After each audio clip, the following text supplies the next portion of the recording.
Hola, ¿qué tal, Oscar? ¿Qué tal? Cuéntanos, ¿quién es Miguel López? ¿De dónde viene? ¿Cuáles son tus propósitos futuros? Vale, o sea, primero de todo quiero agradecerte la invitación y esta iniciativa que estás tomando de entrevistar a diferentes perfiles de profesionales dentro de la nutrición.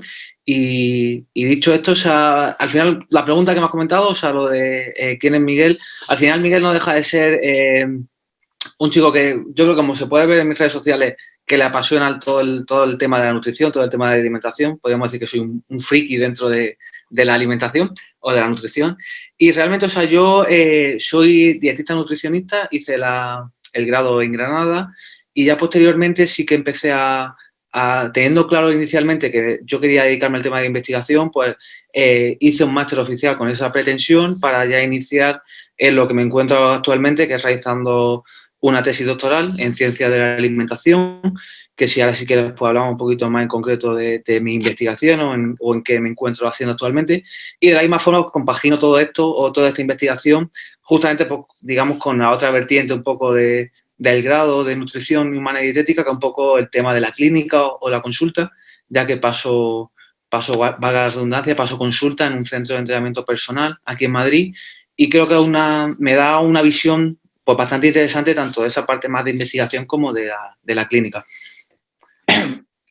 Aprovechando que estás en investigación, cuéntanos un poco qué es el método científico y cómo se puede aplicar a la nutrición. Vale, es una pregunta que yo creo que es bastante interesante porque yo creo que muchas veces no lo tenemos en cuenta y al final el método científico es algo tan sencillo como esos pasos, esas etapas que debemos seguir o que se siguen en la comunidad científica para crear conocimiento, que al final es tan sencillo como en base a la observación o en base sí, a una serie de observaciones, pues se plantea una hipótesis que posteriormente a través de experimentos e investigaciones pues se confirman para generar conocimiento que pueden dar lugar pues, a lo que se conoce como una ley. Y claro, el problema es que en el ámbito de la nutrición o de la alimentación, pues como tú bien sabrás, es algo bastante complejo y claro, tanto por el tipo de diseño, porque al final estudiar al ser humano o el hábito como puede ser la alimentación es súper complejo, es muy difícil y al final, por ejemplo, en la alimentación, pues teniendo en cuenta que tenemos lo típico, que yo creo que de forma general todos podemos saber que es lo típico, estudios observacionales, donde simplemente se observan las personas, estudios de intervención, cada uno tiene sus ventajas, sus inconvenientes, y por ejemplo nos dan una visión, pero limitada de la realidad. Por eso es súper importante compaginar todo este tipo de diseño, que es lo que se conoce típicamente como triangulación, que es básicamente crear conocimiento en base tanto a estudios observacionales, como estudios de intervención, como lo que se llaman de aleatorización mendeliana, que es un tipo de estudio de observacional, y en base a todo este tipo de diseños sí que da una visión más compleja de la realidad, a pesar de todo lo difícil que es estudiar el ser humano o estudiar la nutrición o la alimentación. Bueno, aprovechando que está aquí, que eres investigador y con todo el tema de la COVID, ¿es fácil ser investigador en España? una pregunta interesante. Pues yo creo que como todos podemos saber y sobre todo, pues por ejemplo, lo que salió recientemente de Constante y Vital, lo de la importancia, no recuerdo cómo era el hashtag, pero era para la importancia del 2% en I+D en España. Obviamente la inversión o la importancia que le da los diferentes gobiernos o la inversión que se da en ciencia es bastante limitada y eso es bastante palpable en las personas, sobre todo cuando quieren iniciar su carrera investigadora y las etapas posteriores, sobre todo cuando quieras sentarte. Y como consecuencia de eso, mucha gente termina saliendo fuera de España para realmente tener una estabilidad. Y yo, por ejemplo, si quieres comentar un poco mi caso personal, Sí, que por sí, por desgracia, favor. vale, que muchas veces puede ser, al final es mi caso particular, pero por desgracia, de una forma u otra puede ser bastante común en mucha gente de la investigación y sobre todo yo, en mi ámbito que me encuentro, conozco bastantes testimonios parecidos al mío de una forma u otra. O sea, yo, por ejemplo, comencé, como yo tenía súper claro el tema de la investigación, durante mi etapa universitaria, pues ya empecé, y teniendo en cuenta la importancia del expediente académico, pues ya empecé a sacar una nota relativamente alta para poder después acceder a ese estudio de doctorado donde la nota inicialmente es súper importante. Yo, por ejemplo, no tuve a pesar de la nota, por una serie de circunstancias, al final no tuve la típica o la que más se conoce de este tipo de contratos, que se llaman FPU o FPI. Y yo, por ejemplo, en mi primer año de tesis doctoral lo empecé sin ningún tipo de financiación, simplemente, como se diría, por amor al arte. Y actualmente ya sí que he tenido, pues bueno, por azares, por suerte, por diferentes circunstancias, ya sí que puedo tener, en cierto modo, algún tipo de financiación, pero inicié mi etapa o esa carrera investigadora sin ningún tipo de financiación. Quiero decir, por esto es súper importante, y es una cosa que suelo decir a todo el mundo cuando me pregunta sobre estos temas, sobre todo en gente joven que quiere iniciarse, que es súper importante que sea tu pasión. Si no es algo que te apasione, es muy difícil que lo mantengas, porque al final son 4 años de un periodo bastante inestable donde si el futuro a corto plazo es incierto, a largo plazo probablemente no, es más incierto aún. Entonces, tienes que tenerlo muy claro, te tiene que gustar mucho, es súper importante que hagas algo que te guste, porque al final son 4 años que te va a volver experto en algo o en una temática súper, súper específica. Entonces, tienes que tener eso en cuenta.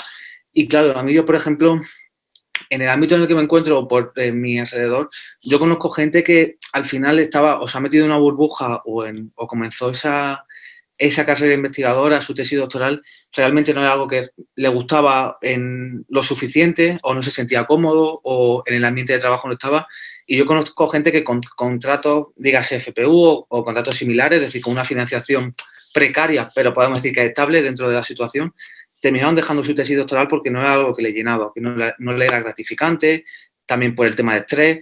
Está saliendo muchos estudios, o no sé si lo habéis visto, pero están saliendo estudios cada vez que remarcan más el tema de la salud mental, de la depresión y todas estas cosas que hay dentro del ámbito de la investigación, por la presión de publicar, por no hay plaza, es muy difícil conseguir ese futuro relativamente estable, y todo esto a nivel mental también tiene un impacto súper grande. Entonces, es algo complejo, apasionante si te gusta, que como mi caso, pero por eso digo que es súper importante encontrar algo en el que te sientas cómodo y rodearte de gente que te lo facilite. No sé si con esto te respondo un poco sí, a tu pregunta. Sí. Hoy estamos ya muy acostumbrados por el tema de la COVID a que nos están bombardeando con estudios. Y me gustaría que nos definieras un poco qué es ciencia, pseudociencia y ciencia emergente, porque crea bastante confusión todo esto. Vale. En este sentido, al final podemos entender que la ciencia, entendida como tal, pues es aquel conocimiento relativamente estable o que tiene una solidez a base de muchos estudios que se han ido corroborando con los años y que sustentan todo ese conocimiento previo. Entonces, es verdad que, y un poco retomando lo que me has comentado al principio del método científico, hay que tener en cuenta que en el método científico es súper importante que los estudios sean reproducibles, de nada sirve, y esto se va a hilar, o sea, te lo voy a hilar muy bien con el tema de la pseudociencia. De nada sirve hacer un estudio que te dé unos resultados, pero que no sean reproducibles y que no se confirmen esos resultados iniciales en estudios posteriores. Por eso es súper importante que sean reproducibles. Y de la misma forma, a pesar de ser una ciencia, no deja de ser, a pesar de ello, hay que tener en cuenta que no deja de ser o sea, que no es una verdad absoluta. Quiero decir, que está, tiene la susceptibilidad o es propenso a que en años posteriores, y en nutrición pasa muy habitualmente, una hipótesis que inicialmente, una creencia que inicialmente se creía como bastante sólida, de repente se descarta por un motivo o por otro. Quiero decir que esa ciencia no nos hace pensar que se va a mantener inamovible con los años, sino que está susceptible a que vaya cambiando. En contraposición, al final podemos pensar que una ciencia emergente no deja de ser un conocimiento nuevo que está empezando, que empiezan a haber estudios que apuntan en cierta línea o que en un área de conocimiento relativamente reciente. Y, por ejemplo, ejemplos muy claros, que, por ejemplo, yo en mi cuenta son temas que me gustan mucho y divulgo mucho sobre ellos. Pues, por ejemplo, el tema de la microbiota, el tema de los ritmos circadianos, el tema del tejido adiposo pardo. Estos son temas, podemos decir, que son relativamente recientes. Empieza a haber mucho conocimiento, mucho estudio, pero actualmente es difícil sacar unas conclusiones en claro de todo esto, porque al final empieza a leer estudios y cada uno te va diciendo o te va dando pinceladas pequeñas de diferentes ámbitos, pero juntar todo eso o aunar todo para sacar unas pautas o una visión realmente clara o que te dé un panorama grande de la realidad, todavía es insuficiente. Entonces, por eso podemos decir que es emergente en el sentido de que todavía quedan más estudios que que consoliden todo este conocimiento. Y en el caso del contrario, que la pseudociencia, al final la pseudociencia, podemos entender pseudociencia, o por un lado, que no haya estudios que confirmen o que corroboren ese pensamiento, o que en el caso de que lo haya, no son estudios reproducibles o que no se han reproducido con el tiempo. Quiero decir, al final, cualquier persona lo típico, si tú te metes en PubMed, puedes encontrar un estudio que te diga una cosa y puedes encontrar un estudio que te diga lo contrario. Hay un boom tan grande de estudios o de papers que prácticamente puedes encontrar estudios en un sentido o en otro. Entonces, bajo esa perspectiva, podemos pensar que obviamente es súper importante que ya no solamente el considerar que en base a un estudio podemos sacar una conclusión en claro, sino que es súper importante que esos estudios se vayan reproduciendo y que se vayan confirmando en diferentes poblaciones, bajo diferentes circunstancias. Y por eso también en el tema de la nutrición, por un lado existe lo típico que conocemos como metaanálisis, revisiones sistemáticas, incluso si nos vamos un paso más allá, revisiones en paraguas, que básicamente recopilan o aunan todos esos estudios en esa temática, y también el tema de la triangulación, que es algo que cada vez está teniendo más fuerza, que es básicamente aunar diferentes perspectivas de la evidencia científica, tanto estudios observacionales, que he comentado antes, estudios de intervención y de aleatorización mendeliana, que básicamente te permiten o te dan visiones diferentes desde ese ámbito científico, y de esa forma, pues en cierto modo, puedes contrarrestar las limitaciones de cada uno de ellos, que al final todos tienen limitaciones, y de esa forma pues puedes tener una evidencia un poco más sólida. Entonces, pseudociencia es básicamente todo lo contrario a esto, o que no haya evidencia como tal, o que no haya estudios como tal sobre este pensamiento, o los que o incluso puede haber, pero que no se hayan reproducido, o que se habían visto en otras poblaciones, bajo otras circunstancias, que hayan confirmado esto. No sé si con esto yo creo que he dado un poco una visión general de todo. Si quieres profundizamos en algo, como tú... No, a ver, queda bastante claro. Al final, la ciencia no es determinista. Tenemos claro que la ciencia no puede decir que algo es blanco o negro. Y por otro lado, la pseudociencia es totalmente una fe. Al final, algo que no está ya con evidencia, y que por el paso de los años, por mucha fe que tengas, no va a llegar a ningún sitio. Y yo creo que también esto, y ya te dejo, no te corto, yo creo que esto es súper importante tener en cuenta que al final la ciencia, aunque sea ciencia, es rebatible, es refutable. Quiero decir, que sea ciencia no quiere decir que sea una verdad universal y que eso que sea inamovible. Una ciencia está sujeta a que futuros estudios a posteriori rebatan esa hipótesis inicial. No el hecho de ser ciencia ya lleva implícito o supone que ese pensamiento, ese conocimiento no vaya a cambiar o no pueda cambiar. Bueno, ya podemos ver los estudios tan cambiantes desde Case hasta ahora, que han ido dirigiendo a la población hacia un camino u otro. Y claro, evidentemente siempre hay financiación detrás y pues conflictos de intereses, como en todos los campos. Y que, o sea, y hacer estudios de investigación, como he hablado inicialmente, o sea, hasta que no estás metido, o incluso cuando te pones a leer y demás, pero la complejidad que hay detrás de estudiar al ser humano, los hábitos, en base a un estudio observacional, en base a un estudio de intervención, las limitaciones son infinitas. Al final lo que intenta es controlar al máximo posible todas esas limitaciones, todos esos factores de confusión, pero siempre va a haber factores de confusión y limitaciones que en cierto modo dificulten sacar unas conclusiones en claro. Por eso un estudio en sí, aislado, no te va a dar la capacidad o el conocimiento suficiente para establecer y decir, pues como este estudio dice esto sirve para todo.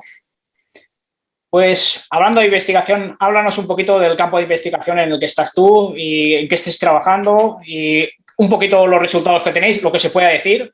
Vale, o sea, yo, por ejemplo, mi tesis quizá va un poco, además mucha gente me pregunta, o sea, apenas divulgo sobre ello y algo bastante alejado de lo que suelo hablar en redes sociales y demás, porque mi tesis va un poco más enfocada al tema de ciencia de la alimentación, no tanto a lo mejor en nutrición, epidemiología como tal. Y yo, por ejemplo, o mi grupo de investigación está un poco especializado en temas de péptidos bioactivos, en el sentido de que nosotros utilizamos diferentes matrices. Yo, por ejemplo, en mi caso, o lo que va a orientar a mi tesis doctoral, yo trabajo con pseudocereales, como son la quinoa, el amaranto, el trigo sarraceno, y básicamente lo que nosotros hacemos es, mediante diferentes procesos tecnológicos, como puede ser una hidrólisis enzimática, tan sencillo como eso, que básicamente hay una enzima, conseguimos modificar la estructura de la proteína. Quiere decir, a través de una enzima conseguimos romper esa proteína tan sencillo como de esa forma, y al romper la proteína va a conseguir diferentes péptidos. Algunos de ellos son péptidos bioactivos, algunos, no todos.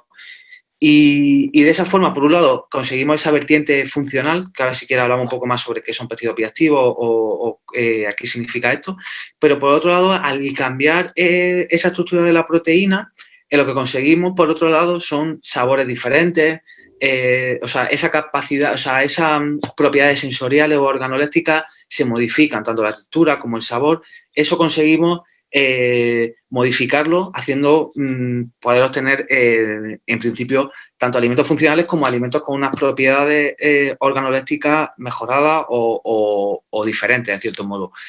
Y un poco lo que me has comentado del proceso, o sea, nosotros, en mi caso, yo empecé desde un proceso más analítico, in vitro, es decir, a nivel de ensayo en células, a nivel de escala de ciencia, desde lo más bajito, y sobre eso vamos a ir, o estamos dando pasos en el sentido del paso in vitro. Hemos pasado ya a ensayo en animales. En principio está pensado que hagamos ensayos tanto en modelo animal de rata hipertensa, y ya el último paso, un poco el desenlace final, es un poco dar el salto humano y probar ese hipotético alimento o producto que consiguiésemos obtener, probarlo en pacientes, en humanos. Pero bueno, esto es un proceso que es súper largo, súper complejo, que lleva muchos estudios de por medio, y por eso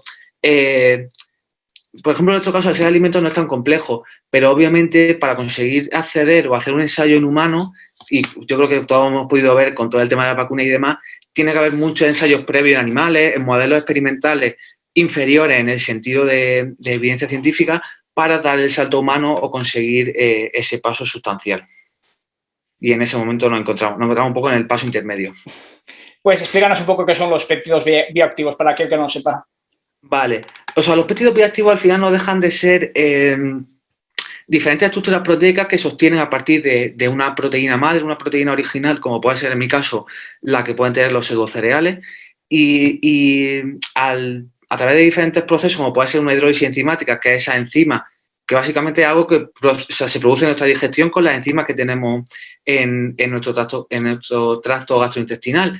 De esa forma vamos a conseguir liberar esos diferentes péptidos que se contienen dentro de esa proteína inicial, y algunos de estos son péptidos bioactivos. Se llaman péptidos bioactivos porque presentan diferentes funciones o propiedades, o sea, y valga la redundancia, funcionales, en el sentido de que hay algunos que son o que se han podido identificar que reducen la presión arterial, otros que reducen el colesterol, otros sobre la glucemia, es decir, que tienen propiedades interesantes más allá de la que presenta un péptido per se o por sí mismo. Esto inicialmente, lo que se hacía muchas veces en ciencia o grupos de investigación que trabajaban con esto, es que básicamente cogían ese péptido bioactivo, lo aislaban y te lo metían en una pastillita, que es lo que conocemos como nutracéticos. Nosotros, o cada vez más, hay más grupos que ya no solamente valoran el concepto ese del péptido aislado a través de un nutracéutico, sino el que se encuentra dentro, o entender la importancia de la matriz, tanto la matriz o ese efecto sinérgico por todos esos compuestos con los que se junta ese péptido bioactivo en sí, sino también esa capacidad o esas propiedades a nivel sensorial, organoléptico que tiene un alimento. Quiero decir, todos preferimos comer un alimento antes que tomar o que nuestra alimentación se base de forma de pastilla o de cápsula o otro tipo de suplemento, siempre y cuando pueda acceder a través de un alimento. Es decir, siempre un alimento va a ganar en el sentido de esa gratificación sensorial sobre una pastilla, y yo creo que eso es indiscutible. Hablando de la alimentación y la salud, y a colación de lo que estabas diciendo, ¿crees que hay superalimentos? Vale, esto es una pregunta que yo, por ejemplo, como con el tema de la consulta, me cae, o sea, la típica pregunta que es bastante común de cuando hay de moda algún alimento. Por ejemplo, yo trabajo con quinoa y ahora hay un poco un boom con la quinoa, y es lo típico de tengo que tomar quinoa, no tengo que tomar quinoa, la quinoa es mejor, no es mejor. Al final, a mí el término de superalimento es que tiene un poco el concepto negativo o peyorativo, como puede ser con la palabra dieta, de que la gente asocia o tiene un sentido que quizás no es el idóneo y que puede llevar a una interpretación errónea. Para mí, desde mi punto de vista, creo que hay alimentos, y eso yo creo que es indiscutible, alimentos con unas características a nivel nutricional superiores a otros. Es decir, hay alimentos más interesantes o que tienen un perfil por diferentes motivos, llámese fibra, llámese a nivel de micronutrientes, por diferentes motivos que los pueden hacer más interesantes que otros. Al final también esto es muy importante comparar un alimento en base a otro, no solamente el hecho de aumentar el consumo de alimentos, sino que estás desplazando, porque al final de nada te sirve tomar más vegetales, pero si sigues consumiendo el mismo tipo de alimentación o de alimento inadecuado que te estabas haciendo antes. Entonces es súper importante el que estás tomando, como también el que estás desplazando o qué otro alimento dejas de consumir. Entonces, si volvemos un poco a lo que me has preguntado al principio, obviamente hay alimentos que tienen unas propiedades más interesantes.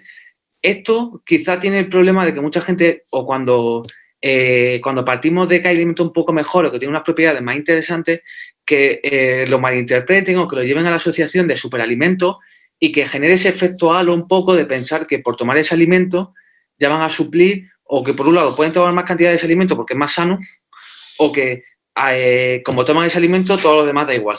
Todo lo demás que hay en su alimentación da igual.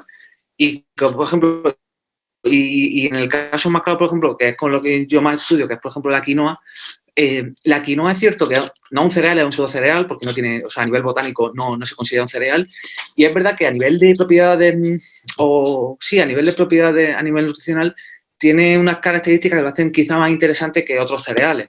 Pero eso no quiere decir que por ese motivo puedes tomar más cantidad o que da igual, porque como ya tomas quinoa, todo lo demás de tu alimentación da igual. Es decir, hay que tener en cuenta que puede haber alimentos que son interesantes que lo incorporen en tu alimentación, pero que no solamente, o que eso ni te da pie a que puedas consumir una cantidad superior, ni que te permite el hecho de que todo lo que hay alrededor de ese alimento en concreto ya deja de tener sentido o que te da igual lo que sea. Bueno, evidentemente hay que tener una perspectiva mucho más holística. Claro. Y hay que tener cuidado con algunos reduccionismos, porque se puede escuchar, y más ahora en el mundo en el que vivimos, que las redes sociales son tan candentes y hablando de investigación, como que el tomate cura cáncer o que Claro. el vino es bueno para la salud. Claro, sí, o sea, es lo que estaba hablando antes.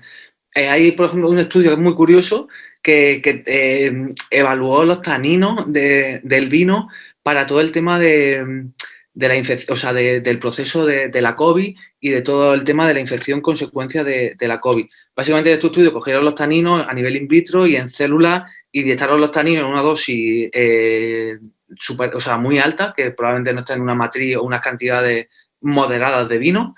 Y básicamente esos taninos de forma aislada pues vieron que eran capaces de aislar, o bueno, mejor dicho, de inhibir uno de los mecanismos a través de los cuales actúa la COVID en ese proceso asociado a dicha patología. Entonces, claro, aquí, consecuencia de este estudio, en el que incluso los propios autores dicen que hay que tener cuidado, que no podemos generalizar y demás, empezaron a salir 1000 noticias que si ponemos, o sea, si cualquiera en casa pone tanino vino, COVID o algo así, va a encontrar 1000 noticias diferentes hablando de que los taninos del vino pueden prevenir el riesgo de contraer el COVID y demás historias. Entonces, claro, este es el tipo de mensaje erróneo que te puede llevar al pensar este tipo de diseño que incluso ni el propio estudio en sí tenía esta conclusión. Pero la interpretación quizá no, la interpretación sensacionalista de ese estudio pues lleva a ese tipo de titular. Sí, no, al final se buscan más titulares que impactan que los que importan. Claro, totalmente. Dando un vistazo a vuestro trabajo, vi que habíais hecho unas claras de huevo hidrolizadas. ¿Puedes contarnos un poquito sobre ellas? Claro, o sea, esto es súper interesante. Esto un poco, el proceso en sí, un poco lo que he comentado antes, es muy parecido. Al final nosotros trabajamos con péptidos bioactivos y el proceso tecnológico es bastante parecido y cambiamos las matrices, la matriz sobre la que se actúa. Esto, digamos, un proyecto que inició la que actualmente es mi directora de tesis, mi jefa, hace ya unos cuantos años, y básicamente ella, en base a la matriz que era la clara de huevo, añadiendo diferentes enzimas, lo que consiguió era modificar esa estructura presente en la proteína de la clara de huevo. Un poco, el proceso en sí es muy parecido a lo que yo he comentado antes en el caso de mi tesis, pero cambiando la matriz, en este caso era el huevo. Y esto es súper interesante porque ella mi jefa lo que consiguió en su momento era conseguir un producto que a nivel de propiedades funcionales era mejor, porque a nivel, cuando se hicieron experimentos en animales y también en humanos se hicieron, tenían capacidad antihipertensiva sobre todo, y sobre todo, o quizá lo que tiene más sentido a nivel organoléptico o en el consumidor final, que consiguió que a partir de esa clara de huevo una estructura muy, muy parecida a la que tiene un yogur. A la que tiene un yogur tanto a nivel de textura como a nivel sensorial tenía un sabor súper neutro. Esto, después de todas las investigaciones que se llevaron a cabo, el proceso se patentó, hubo una empresa de por medio que se interesó y, en principio, después de muchos años, si todo va bien, el producto en sí, que al final es una especie de análogo del yogur, pero claro, un análogo del yogur teniendo en cuenta la matriz inicial, que es clara de huevo, que si no, que por 100 gramos son 10 gramos de proteína, es decir, y es solamente proteína. Entonces, a nivel de valor nutricional, lo hace un alimento muy interesante y a nivel sensorial es un análogo del yogur en el sentido de que tiene una textura muy similar y un sabor prácticamente neutro que te permite el compaginarlo con otros ingredientes. Bueno, para los haters de la industria alimentaria, para que sepan que no toda la investigación es para hacernos daño y matarnos, que también hay investigación buena. Bueno, y hablando un poco de ciencia y volviendo a los estudios, hace unos pocos meses el gobierno salió a decir que la gente no tenía cultura científica. ¿Cuál es tu opinión sobre esto? Vale, o sea, yo creo que esto es una cuestión bastante compleja, pero al final, no, o sea, a nivel de cultura científica, conocimiento científico, no hay que ir más lejos. O sea, yo, por ejemplo, en mi caso, a mí durante el grado de nutrición humana y dietética, a mí casi durante los 4 años de carrera, a mí apenas me hablaron, o sea, lo más cerca de conocimiento, de una actitud crítica a la hora de enfrentarte a la realidad de un estudio y demás, lo más cercano que estuve en la carrera fue que existía una base de datos que se llamaba PubMed, que ahí podía encontrar estudios científicos y poquito más. Quiero decir, que ya incluso desde la propia formación universitaria, por ejemplo, por lo menos yo puedo hablar en mi caso, no sé en el resto de casos, pero a mí apenas me dieron esas herramientas para saber discernir entre lo que podía ser un conocimiento o cómo generar un conocimiento crítico en base a diferentes estudios o en base a toda esa información que podía encontrar en diferentes medios. Dicho esto, yo creo que también si pensaba un poco en el pasado, creo que antes era mucho más difícil encontrar información porque básicamente la información sobre la cual podíamos acceder era la que encontrábamos en la televisión o en el periódico, pero era una información limitada o que era más difícil acceder a ella en el sentido de que solamente estaba presente ahí. Hoy en día podemos decir, en cierto modo, que se ha democratizado todo en el sentido de que cualquiera puede divulgar. Eso tiene su parte buena y su parte mala, obviamente. Su parte buena en el sentido de que cualquiera puede divulgar en un sentido y, por otro lado, cualquiera puede acceder a cualquier contenido. Quiero decir, ahora mismo vivimos una burbuja en que tú poniendo en Google, incluso directamente en Instagram, puedes informarte de prácticamente el estudio más reciente sobre una temática que te interese. Esto es muy interesante porque te puede mantener al día o te puede o puedes informarte sobre todo ese conocimiento. Claro, pero esto es un poco la controversia o la situación que lleva, que por un lado tiene esa vertiente positiva, pero por otro lado genera una confusión en el sentido de que hay tanta información, como se suele decir, que al final termina generando desinformación. Al final tú en Instagram, en Google, en cualquier sitio, básicamente puedes encontrar una corriente que te diga una cosa y otra corriente que te diga la contraria. Entonces ahí va a depender un poco de cuán afín te puedas sentir a esa persona o a ese tipo de conocimiento en el momento de tu vida en el que te sentiste más cómodo en ese tipo de información. Entonces, claro, quizá ahora la dificultad desde mi punto de vista o una cosa que yo cada vez intento más en mis redes sociales es intentar que la persona sea crítica, es decir, dar la herramienta a la persona para que sea capaz de discernir, porque la información como tal está ahí. Ahora el problema es saber, como se suele decir, encontrar el grano dentro de la paja, es decir, de tanta información, encontrar cuál es, no el más veraz, pero sí el que está más cerca de la realidad o incluso que tú puedas acceder a esa fuente inicial de conocimiento que te permita discernir si lo que está diciendo esa persona es real o no. Porque, claro, también hay que tener en consideración que los estudios científicos en sí son complejos de leer. Al final, o estás metido en ese tema o has leído mucho, pero muchas veces a nivel de estadística, a nivel de por diferentes motivos, son difíciles de que la población general lo entienda, los comprenda y pueda sacar unas conclusiones en claro. Por eso es súper importante que haya ese nexo de unión entre ese ámbito institucional, esa investigación básica y la población general. Antes simplemente estaban los medios de comunicación, como he comentado antes, con esa noticia un poco sensacionalista, en cierto modo.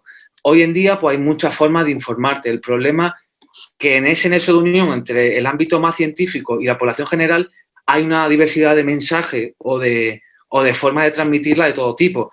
Porque, claro, al final, como está tan democratizado, cualquiera puede divulgar, con sus pros y sus contras de que una persona mejor que con unos conocimientos no lo suficientemente buenos en estadística o a la hora de leer un estudio, puede decir algo que a lo mejor esté erróneo o que no sea lo más claro posible dentro del contexto del estudio. Porque cualquiera que se haya leído un estudio, la mayoría de estudios, por no decir todo, terminan diciendo se sugiere, podría, se cree que, se necesitan más estudios para confirmar esa hipótesis. Y después a mí, por ejemplo, me resulta bastante, iba a decir gracioso, pero sí, contradictorio leer personas que divulgan o que hablan de cosas como verdades universales y cuando te lees el estudio con suerte que haya puesto esa persona para referenciar lo que está hablando, el estudio en sí, los propios autores, que son los expertos en lo que están hablando, te dicen que podría ser o se sugiere. Y después la persona que ha interpretado eso considera que es una verdad irrefutable. Bueno, yo soy bastante consumidor de papers y sí. en ninguno he visto ninguna certeza absoluta en el que claro. el autor al final confirme o desmienta algo. Claro.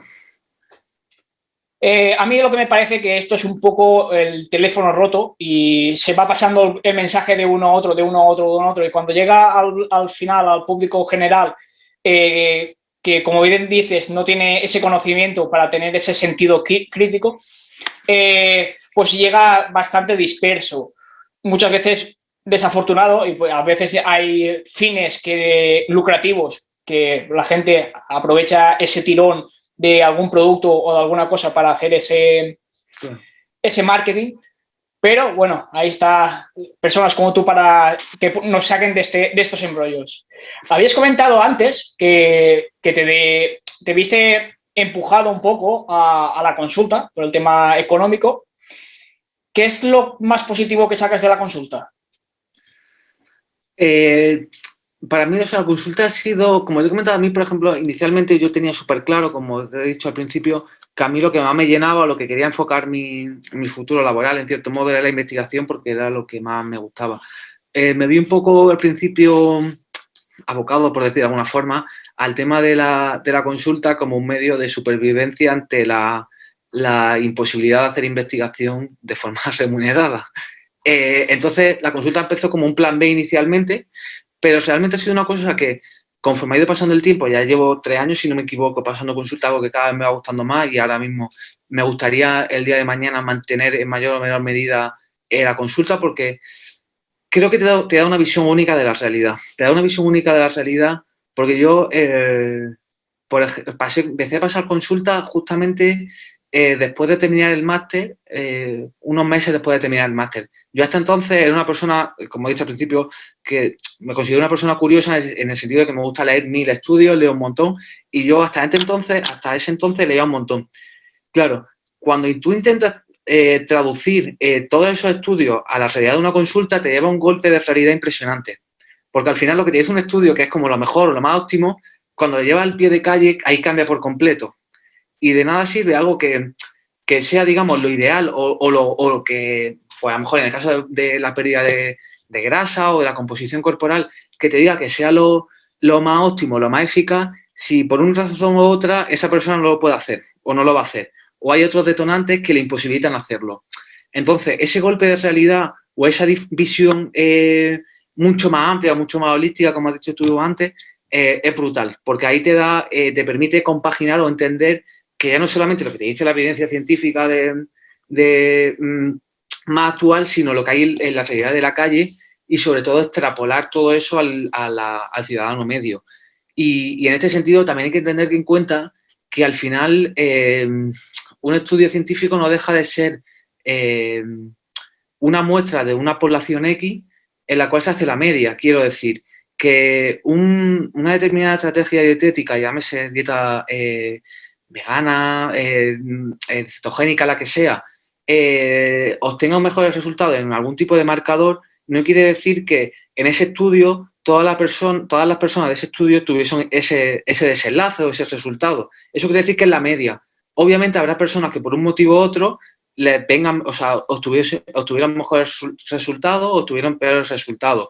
Quiero decir que por eso es súper importante individualizar y entender que todas las personas no van a responder de la misma forma por un motivo u otro, porque al final el ser humano es algo súper complejo, entonces hay muchos factores que hacen que sea necesario individualizar y que no a todas las personas les funciona lo mismo de la misma forma.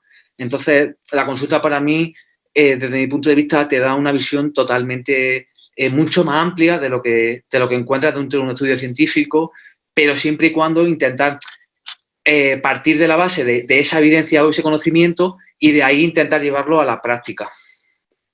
Añadir a esto que has dicho tú, el tema de significativo y no significativo, que, que al final un estudio parece que no sea significativo, a lo mejor para alguna parte de ese estudio sí o significativo, y habría que ver en ese grupo qué es lo que ha pasado ahí para que fuera significativo, y después es que significativo, que sea un 0,006, que no sea significativo, habría que ver mucho más sobre eso. Claro, o sea, algo puede ser significativo, pero no ser clínicamente relevante. Es decir, que sea significativo porque la diferencia sea de un 0,5% o una cantidad que a nivel de la práctica, bueno, eso al final, como siempre, depende del contexto. A lo mejor un 0,5 en un contexto determinado, pues puede ser la vida o la muerte. En otro contexto puede ser innecesario. Pero es súper importante también tener en consideración eso, de que muchas veces se habla de que algo es significativo, pero que sea significativo, en principio no tiene por qué decirte nada porque la magnitud no está implícita dentro de esa significancia. Una de las cosas que has estado hablando cuando has pasado consulta es la manera que tienes en divulgar, que la tienes una manera de divulgar muy compacta y muy sintetizada para el público general. ¿Qué piensas de la divulgación que se hace hoy en día en redes? Sé que te metaba un fregado, pero... Claro. En este tema, creo que hay gente haciendo cosas maravillosas, o sea, hay gente haciendo un contenido brutal, y hay gente haciendo un contenido, pues, rebatible, cuanto menos, o... Claro, al final no sabes hasta qué punto hay un interés de por medio por vender un servicio o vender algo. Yo, por ejemplo, en mi caso, lo hago simplemente por hobby. Yo no vendo nada, a mí nadie me paga dinero por hablar de una cosa, por hablar de otra. Yo no vendo un plan dietético que se basa en X método en concreto. Quiero decir, yo simplemente lo hago por hobby. Entonces, quizá eso me da una visión diferente y yo hago o subo el contenido con el cual me siento más cómodo o considero que, desde mi punto de vista, bajo lo que yo he ido leyendo en todo este tiempo, considero que es lo más óptimo, lo más adecuado de forma general. Como te he dicho, la ventaja que tenemos hoy en día es que está todo tan democratizado en el sentido de las redes sociales de que cualquiera puede divulgar y que cualquiera puede ofrecer su visión de la realidad. Pero obviamente hay personas que en cierto modo están más cualificadas o menos cualificadas en el sentido de que tienen una formación lo suficientemente buena para sacar un mensaje y sobre eso interpretarlo y dar unas conclusiones generales. Porque, como tú has dicho antes, parece que cualquiera puede dar un estudio científico. Obviamente, cualquiera puede dar un estudio científico si es básicamente leerlo y quedarte con las conclusiones. Leer el Astra y con eso, con el Astra, sacar ahí una conclusión de que te aparece una frase. Pero realmente, leerte un estudio, interpretarlo, entender la estadística, entender si ha habido más factores de confusión, porque muchas veces los propios autores pueden estar equivocados porque a lo mejor no han tenido en consideración un factor de confusión que es súper importante. Lo típico, hace unos años, cuando se comparaba una dieta baja en hidratos de carbono en comparación a una dieta baja en grasa, el factor de confusión que era la proteína muchas veces no se tenía en cuenta. Y a lo mejor tú vayas cuando se comparaban ambas estrategias, en una la cantidad de proteína era mucho más alta que en la otra. Ese factor de confusión que a lo mejor antes no se tenía en cuenta o los investigadores en su momento no lo tenían en la cabeza, no se consideraba y por lo tanto hacía que una estrategia pareciese que era mejor que la otra. Cuando se ha ido controlando este tipo de factores de confusión, se han ido obteniendo otro tipo de resultados. Con esto quiero decir que es súper importante leer un estudio científico y muchas veces saber interpretarlo, ponerlo en el contexto suficiente y eso no está al alcance de cualquiera. Quiero decir que hace falta mucho tiempo de estudio, mucho tiempo de entender la estadística, no sé, pero la estadística, para mí es algo súper complejo que lleva mucho tiempo de estudio y entender eso no está al alcance de cualquiera. Por eso es difícil ya no solamente leerlo, sino traducir eso y que tenga un sentido que la gente pueda entender. Entonces, hay gente haciendo cosas súper buenas, súper interesantes, que te permiten mantenerte actualizado. Yo sigo a cuentas que a lo mejor, pues de psicología, de temas que me interesan, que yo no estoy especializado y me da una visión brutal de eso. Y para mí eso, pues al final me mantiene al día de todo ese tipo de cosas y que a lo mejor yo lo puedo llevar a la práctica. Pero también hay gente que a lo mejor pues, hace cosas de dudosa calidad, pero o por desconocimiento o por otro tipo de condicionantes que no entran dentro de mi capacidad mental de entender. Yo, si me tenía que quedar con dos cosas, es que no se hicieran casos de los mensajes absolutistas, porque como hemos estado hablando a lo largo de la conversación, y tampoco con todo el reduccionismo que hay por ahí. Sí, o sea, yo todo, y te dejo, yo todo, o sea, siempre le digo a todo el mundo que intenta alejarse, como tú estás diciendo, de la gente que te vende algo como la solución definitiva para todo. Que hay aquí estrategia dietética, que no voy a poner el nombre, pero cualquiera se puede imaginar, te va a servir para bajar de peso, para la diabetes, para el cáncer, para cualquier cosa, tú hagas eso que te va a solucionar. Alejarse de este tipo de personas, porque yo, por ejemplo, o sea, para mí, y yo cada vez intento hacer más hincapié e intentar crear que las personas, dar, digamos, pinceladas de conocimiento y que la persona saque sus propias conclusiones, que eso es lo que va a hacer que la persona sea crítica, y que cuando alguien le diga, es que hacer este tipo de dieta es lo mejor, que la persona sea capaz de enfrentarse a esa situación y realmente valorar si en base a todo ese conocimiento previo eso es mejor o peor, pero no porque lo diga. Y sobre todo el sesgo de autoridad de como tengo 100.000 seguidores, 1 millón de seguidores, lo que yo estoy diciendo es real. Y tú que tienes 1.000, aunque a lo mejor tengas un doctorado, aunque lleves 10 años estudiando y sepas un máquina en estadística y sepas un montón de leer evidencia científica, como tienes 1.000 seguidores, tú no tienes ni pajolera idea porque yo tengo 100.000 y yo estoy encima de tuya.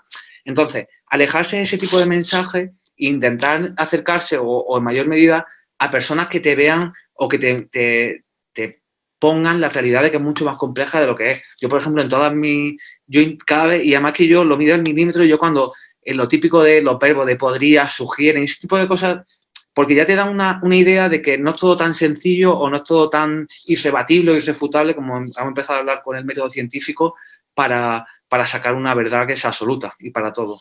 Y sobre todo a nivel poblacional, porque claro, cuando cogerse en salud pública tienes que coger a diferentes niveles, a nivel económico, a nivel social, a nivel cultural. Tienes que hacer tantas diferenciaciones que es imposible aunarlo a todo. Claro, y ahí entra el tema de, claro, por redes sociales. Tú no sabes quién está detrás mirándote esa publicación que estás haciendo.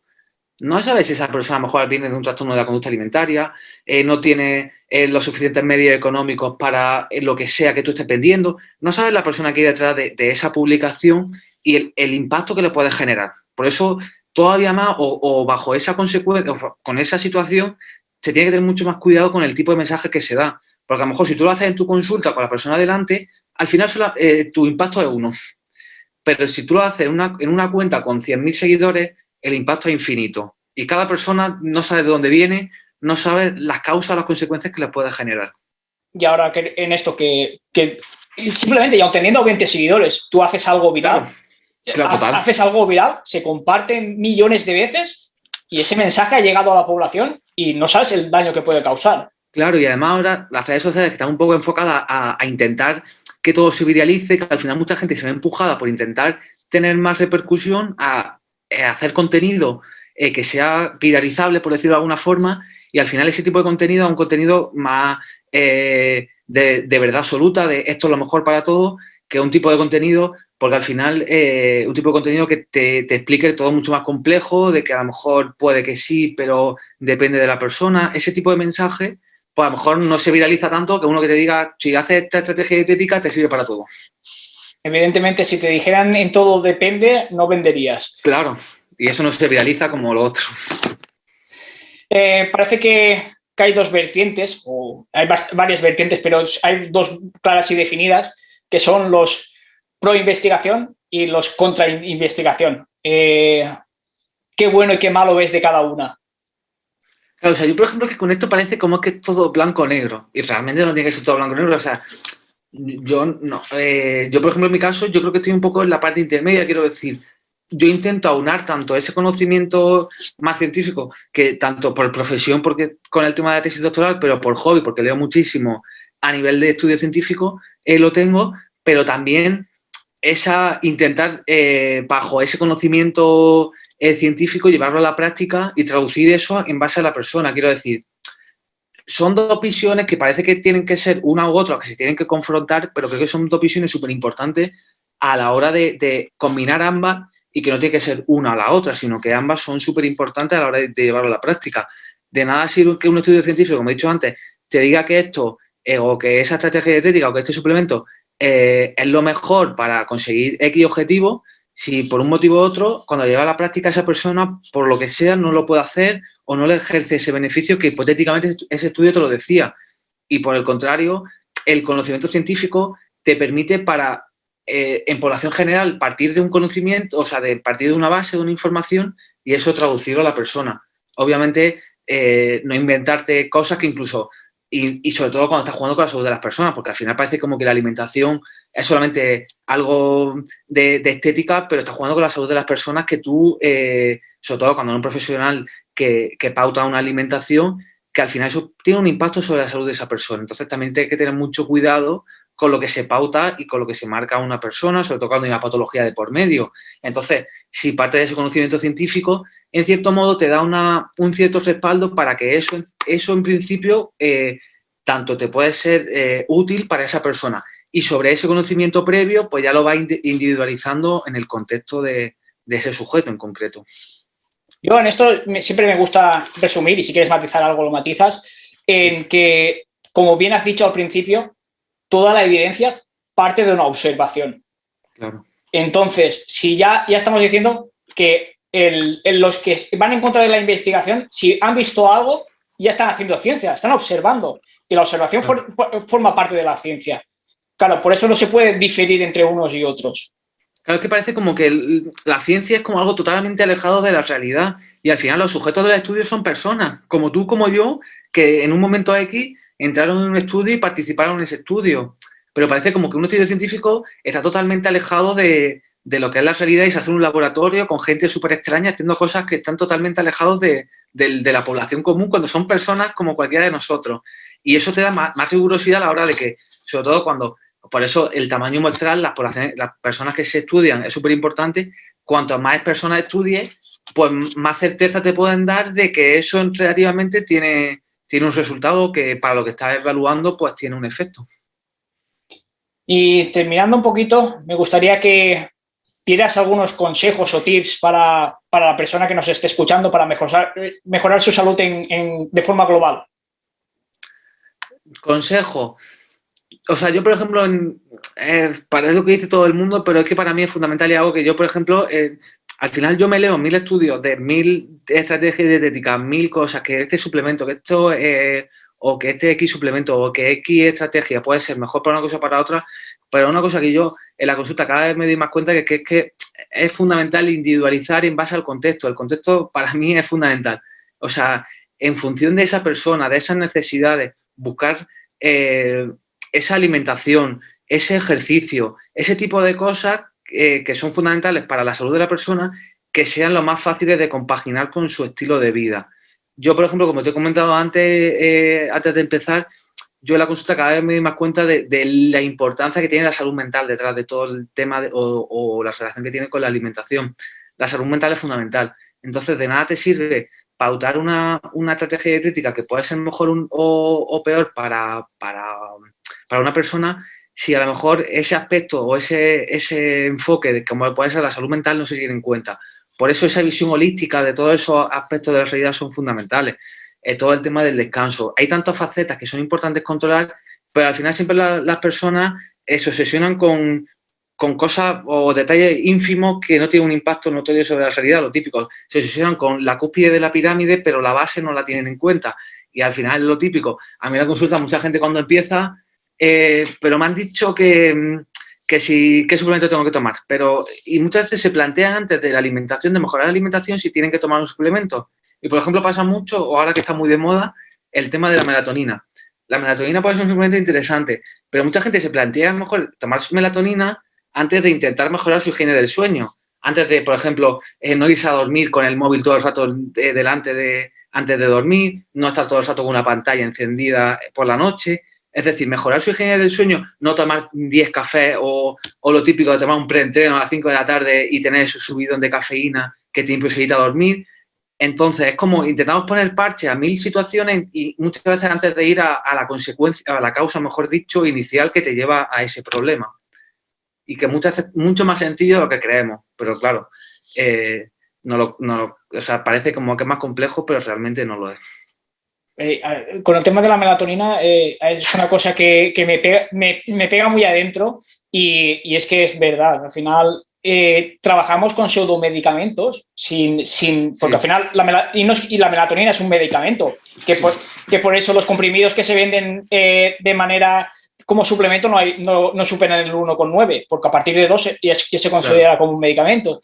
Es un medicamento. ¿Qué dosis debes de tomar? ¿Cuánta dosis? ¿Cómo? Al final habría que ver muchos aspectos antes de recetar ese medicamento. Y como tú bien has dicho, las pautas de higiene de sueño sería lo principal. Claro, y mucha gente se plantea el suplemento antes de plantearse todo lo otro que es lo fundamental y que es la causa real de que te lleva a eso. ¿No? Incluso siendo lo más pequeño, ¿a qué hora estás cenando? Hablamos muchas veces de si cenas a las 10, es imposible que te puedas dormir a las 12. Claro. Por temas digestivos. Es que al final, pues, es una cosa que habría que mejorar primero la base. Al final. Claro, pero es más fácil, quizás es más fácil tomarte las pastillas, que es como el parche a ese problema antes de intentar afrontar algo que si realmente lo tienen en consideración lo puedes solucionar, pero que parece como más fácil esa idea preconcebida de que la pastilla te soluciona el problema. Sí, pero porque, a ver, sería muy complejo y daría para otro podcast, y al final aquí no podemos saber. Pero es por la cultura que tenemos de causa-efecto. Sí. Tengo un dolor de cabeza, me tomo una aspirina. Claro, sí. Total. Entonces, antes de ver de dónde viene ese dolor de cabeza. Pues nada, quiero ser respetuoso con tu tiempo y creo que esto se ha quedado bastante bien y bastante explicado todo. 2 preguntillas que siempre hago al finalizar. ¿Un libro que recomendarías? Vale. De alimentación, en principio. El que quieras. Esto es uno que te haya marcado y que digas, este libro se lo tendría que leer cualquier persona. Vale, o sea, mira, voy a decirte dos. Yo, por ejemplo, de alimentación, uno de los libros con los cuales empezó a generarme ese, por decirlo de alguna forma, el gusanillo de los estudios y demás, o del tema de la evidencia, cuando empecé todo el grado, para mí, Luis Jiménez, no sabes quién es, ¿verdad? Sí. Luis Jiménez tiene bastantes libros, lo que dice la ciencia para adelgazar. Para mí fueron de los primeros libros que leí de nutrición y la verdad me dio una visión muy interesante o vi la complejidad y empezó a generar ese interés detrás de todo el tema de los estudios, de las diferentes estrategias dietéticas. Y, por ejemplo, el de uno que tiene de el cerebro engorda o algo así del cerebro. El cerebro obeso. Eso, el cerebro obeso, ese para mí era algo que me parece, ahora mismo, ese tema me encanta, es brutal, y hasta entonces no conocía mucho sobre ese tema y me abrió una visión sobre todo este tema de la adicción a la comida, de todo este tipo de la liberación de dopamina, leptina, todo este tema de cosas súper interesantes, pues fue un poco con lo que a mí me abrió el interés. Y también, por otra parte, hay un libro que he leído varias veces porque me gusta bastante el tema de la parte sensorial de la comida y demás, que se llama Gastrofísica, que es muy interesante porque aborda el tema de cómo la importancia que tienen los sentidos a la hora de percibir un alimento. De percibir un alimento tanto a nivel sensorial del gusto, pero también de saciedad. O sea, todo lo que hay, la repercusión que tiene el color de la comida, el sabor, el olor, el crujido que tiene la comida, ese tipo de circunstancias que muchas veces no le damos importancia, pero que tienen una relevancia brutal a la hora de la sensación que se genera en nuestro organismo. Y sí, ha quedado claro que los 2 libros, el último de Gastrofísica no lo he leído aún, lo tengo pendiente en mi lista de pendientes, pero ese caerá pronto. Y los de Luis Jiménez recomiendo todos. Sí. Sobre todo tiene uno que es la guerra contra la sí, es algo así. Sí, me suena. Ese es de los más recientes que tiene, creo. Sí, de los más recientes. Sí. Los libros los recomiendo todos.